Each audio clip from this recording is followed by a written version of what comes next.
মাদারীপুরের কালকিনি উপজেলার বাঁশগাড়ী ইউনিয়নে আধিপত্য বিস্তারকে কেন্দ্র করে দু গ্রুপের সংঘর্ষে নিহত ইউপি সদস্য আক্তার শিকদার, তার ছেলে মারুফ শিকদার ও সমর্থক সিরাজুল চৌকিদারের দাফন সম্পন্ন হয়েছে।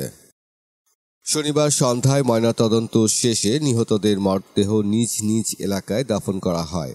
এ সময় পুরো এলাকা জুড়ে আইনশৃঙ্খলা বাহিনী মোতায়েন ছিল। হত্যাকাণ্ডে জড়িতদের এখনও গ্রেপ্তার না করতে পারায় আতঙ্কে এলাকাবাসী।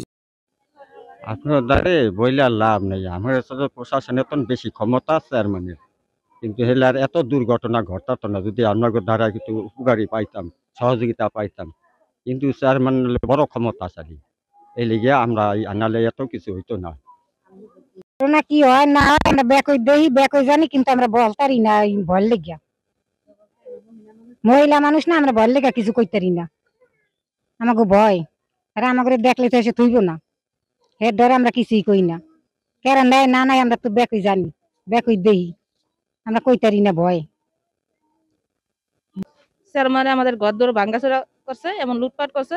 3 মাস ধরে আমরা বাড়ি থেকে বের হয়েছি, বের হয়ে বাড়িতে আসতে পারি না। তারপরে ঘরে আগুন দিছে, দেখে কালকে আসলাম, আসার পরে তা আবার ধরান দিল। আবার এই আমাদের আক্তার শিকদার, মারুফ শিকদার আর আরো লোকজন আছে, একবারে মার্ডার করলো, কোবাইলো, কোবাই এই যে মারি হালাইলো।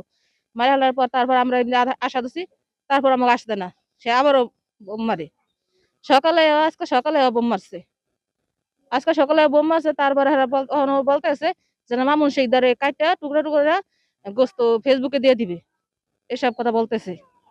প্রশাসন গেলে গাই হারা ঢুকে আবার যা রুয়া বাগা আছে সব আর আবার এরা নেয় কয় কয়া বোম ফুটায়।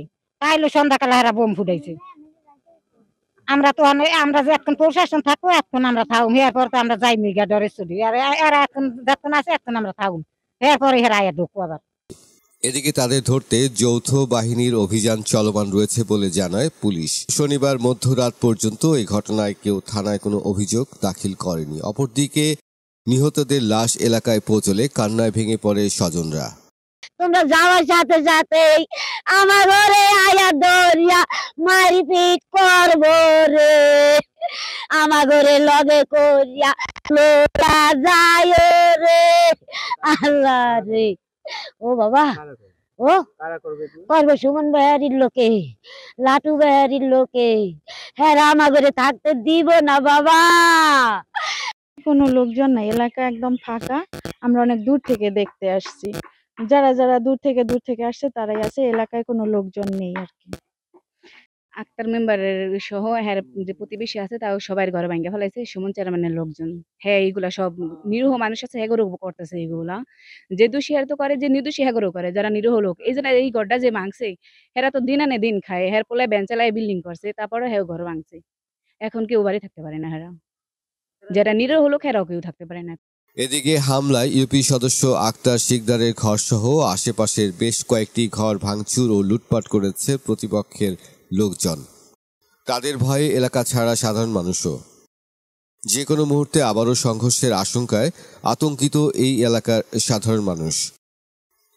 এ ব্যাপারে মাদারীপুর জেলা পুলিশ সুপার মোহাম্মদ সাইফুজ্জামান জানান, এই ঘটনার পর আইন শৃঙ্খলা পরিস্থিতি নিয়ন্ত্রণের জন্য পুলিশ, সেনাবাহিনী এবং র্যাব মোতায়েন আছে। বর্তমানে আইন শৃঙ্খলা পরিস্থিতি সম্পূর্ণ নিয়ন্ত্রণে আছে আমাদের। আর এই ঘটনায় এখন পর্যন্ত মামলা হয়নি, কারণ লাশের পোস্টমর্টমের জন্য ওনার যারা রিলেটিভ বা পরিবারের যারা আছেন ওনারা মাদারীপুরে আছেন। আমরা আশা করছি যে ওনারা দাফন সম্পন্ন করার পরে এজাহার দাখিল করবেন এবং আমরা মামলা নিয়ে সেই অনুযায়ী ব্যবস্থা নিব। আর আমরা এখন যারা জড়িত ছিল বলে আমরা ধারণা করছি তাদের বিরুদ্ধে আমরা অভিযান অব্যাহত রেখেছি এবং আমরা আশা করি যে অচিরেই তাদেরকে আমরা আইনের আওতায় সোপর্দ করতে পারব। বর্তমানে এলাকার পরিস্থিতি স্বাভাবিক রয়েছে। নতুন করে সংঘর্ষ এড়াতে এলাকায় অতিরিক্ত পুলিশ ও সেনাবাহিনী মোতায়েন করা হয়েছে। হামলার সাথে জড়িতদের ধরতে যৌথ বাহিনীর অভিযান অব্যাহত রয়েছে।